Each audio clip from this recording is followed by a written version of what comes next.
O Nicolas Ferreira, ele não cansa de ser uma pulguinha, porque é isso que ele é, um percevejinho que fica pulando. Ele quis provocar o Hugo Motta, mas o Hugo Motta é político, o Nicolas Ferreira é um arruaceiro, e aí ficou ruim pro Nicolas Ferreira porque o Hugo Motta foi ríspido com o Nicolas na reunião que eles ficaram ali pressionando o Hugo Motta a pautar anistia. O Hugo Motta falou, não dá para pautar esse projeto porque o projeto é inconstitucional. Os bolsonaristas, o que eles querem fazer não é aprovar a anistia, é fazer bagunça. Eles querem aprovar a anistia justamente para continuar a retórica de perseguição ao STF. E também o Bolsonaro quer usar o projeto de anistia para barganhar a CPI do INSS. Ele fala, olha, aprovem a anistia pra mim que eu retiro as assinaturas da CPI do INSS. Mas não vai dar, Motta já encerrou esse projeto, depois tentaram uma outra reunião, os caras foram frustrados, não tem como a anistia ser aprovada. Depois dessas indicações do Hugo Motta, a anistia bolsonarista acabou. E o que você achou da postura do Nicolas Ferreira? É uma postura de um arruaceiro? Essa posição do Hugo Motta mostra que a anistia acabou? Por que ele está distensionando as relações com o STF? É medo dos escândalos de corrupção? Gostou que o Nicolas Ferreira foi colocado no lugar pelo Hugo Motta? Se sim, é claro que você gostou. Like no vídeo, se inscreva no canal e coloque também nos comentários se você está sendo notificado. Eu estou pedindo para vocês responder isso no vídeo. E eu preciso muito que vocês coloquem se vocês foram notificados desse vídeo aqui. Mas vamos ao que aconteceu. Na terça-feira, aconteceu uma reunião de líderes na Câmara dos Deputados. Na semana anterior, os parlamentares tiveram ali um mini recesso informal e depois eles se reuniram. E nessa reunião de líderes, o Nicolas Ferreira estava lá. E ele começou a pressionar o Hugo Motta, encher o saco pela anistia, pelo 8 de janeiro e também pela CPI do INSS. O assunto da CPI foi muito rápido, né? Porque o Hugo Motta simplesmente falou o seguinte, olha, tem outros projetos na fila. E a gente sabe que o Hugo Motta não quer pautar CPI, ninguém quer pautar CPI porque vai passar por correligionários na época do Bolsonaro, vai virar o país e Brasília de cabeça pra baixo. Então ninguém quer essa CPI, só bolsonarista pra fazer a UE. E aí o Hugo Motta respondeu o Nicolas Ferreira, depois de ser pressionado, com um tom muito ríspido. Ele falou o seguinte, não há apoio da Câmara dos Deputados. Se não há apoio, não vai ser aprovado. E ele reiterou uma posição anterior, mesmo que seja aprovado, é inconstitucional, o STF vai derrubar. E parem de querer distorcer o texto para falarem que vocês não estão beneficiando o Bolsonaro, porque o Bolsonaro é o principal beneficiado disso. Então o Hugo Motta já colocou o Nicolas Ferreira no lugarzinho dele. Só que 2 dias depois, na quinta-feira, o Sóstenes Cavalcante, que vocês maldosamente o apelidaram de galinho Chicken Little, procurou o Hugo Motta para uma reunião.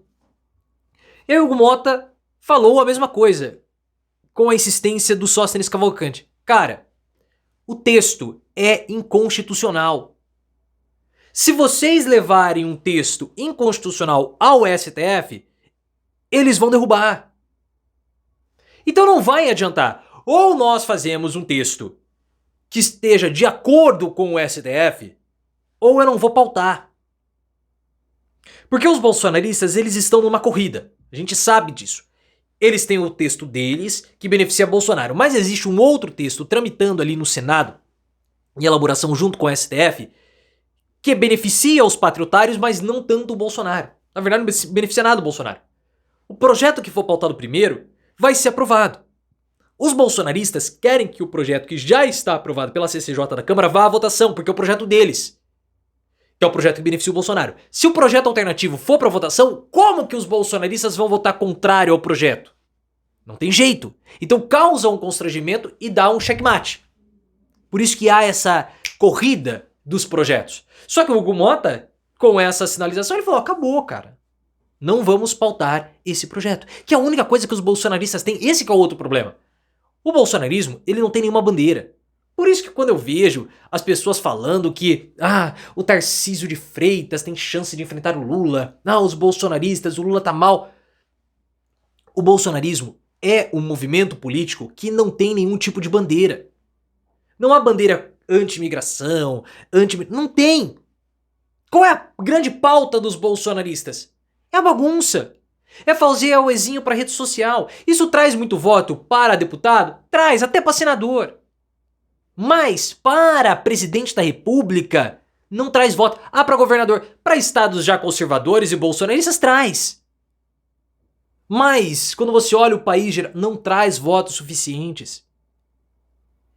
E, se nem governadores de São Paulo, ao longo de toda a história recente, depois do pós-redemocratização, conseguiram enfrentar, e eles tinham algum tipo de bandeira, conseguiram ser vitoriosos presidencialmente falando, eles não conseguiram, como que os bolsonaristas que não tem nada vão conseguir? Eles não têm projeto de país. O Tarcísio falou, nós temos projeto aqui com essa união da direita, tem nada. É só bagunça. Qual que é a obra? Qual que é o projeto? Qual que é a construção? Qual é a benfeitoria? Nenhuma. Absolutamente nenhuma. E eles não se empenham politicamente, porque fazer política é difícil, Então esse episódio da anistia só mostra o quê? Que os bolsonaristas querem fazer bagunça. Só isso. E se eles acham que eles vão pressionar o Hugo Mota, não vão, porque o Hugo Mota, antes de estar preocupado com o Bolsonaro, está preocupado com si próprio. O Hugo Mota tem vários problemas de corrupção. Quando começou a história da Operação Everclean, que passou pelo Hugo Mota, eu falei, olha, já estão ameaçando o Hugo Mota se ele começar a fazer gracinha igual o Arthur Lira. Depois veio a Operação Outside, que é uma operação da Polícia Federal na cidade do Hugo Mota. Em Passos, na Paraíba. Passos ou Patos? Patos, na Paraíba. Passos é a cidade do Celto Melo, em Minas. E aí, no escândalo do INSS, tem um ex-assessor do Hugo Mota envolvido. A Polícia Federal já deu um enquadro nele, por isso que ele ficou pianinho. Então não adianta, porque ele sabe que se ele começar a pressionar, ele pode se lascar. E ele não vai comprar essa briga por Bolsonaro, o inelegível, que nem é da região dele, nem é do estado dele. O bolsonarismo não é tão forte assim na Paraíba, então pra que eu vou comprar essa briga? Deixa os caras latirem à vontade, eu vou ficar na minha. E o que a gente sabe também, e o Bolsonaro deixou vazar isso, que há uma tentativa de negociação do projeto de anistia pela CPI do INSS. Na entrevista ao UOL, o Bolsonaro falou, pode ser que tenha CPI do INSS, né? Não falaram nada de negociar em troca da anistia, mas quem sabe, né? A gente pode conversar algo do tipo. Ou seja, se vocês aprovarem a anistia, eu tiro as assinaturas da CPI do INSS que vai encher o saco do governo.